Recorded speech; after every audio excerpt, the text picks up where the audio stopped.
Doctor గారు, బొల్లి మచ్చలు వచ్చినప్పుడు కొంతమంది ఒక పౌడర్ లాంటిది ఒకటి రాసుకుని మళ్ళీ ఎండలో నిలబడి దానికి ట్రీట్మెంట్ ఎండలో నిలబడితే తగ్గిపోతుంది అనుకుంటారు. నిజంగానే అలా చేస్తే తగ్గిపోతుంది అంటారా? అది ఎంతవరకు కరెక్ట్? అది నిజమేనండి. కొంతమంది పేషెంట్స్ ఇతర వైద్య విధానాల్లో వాళ్ళు ఎర్రటి పొడిస్తారు.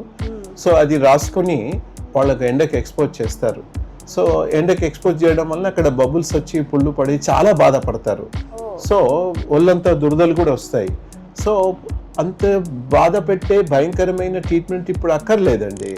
ఇప్పుడు లేజర్ ద్వారా పెయిన్లెస్గా ఎలాంటి నొప్పి మంట ఏం ప్రాబ్లం లేకుండానే మనకు తగ్గే టెక్నాలజీ ఇప్పుడు వచ్చింది. అది కూడా వారానికి ఒకసారి లేజర్ ట్రీట్మెంట్కి వస్తే సరిపోతుంది. మనకు జస్ట్ 2-3 వారాల్లోనే మనకు చేంజ్ కనిపిస్తుంది. అంటే ఎలాంటి నొప్పి మంట లేని పింక్నెస్ వస్తుంది. 5-6 వారాల్లోనే నల్ల చుక్కలు వస్తాయి. సో ఇలాంటి మంచి రెమెడీస్ అందుబాటులో ఉన్నప్పుడు శారీరకంగా బాధకు గురి చేసే అలాంటి ట్రీట్మెంట్స్, అలాంటి పొడులు అవసరమా?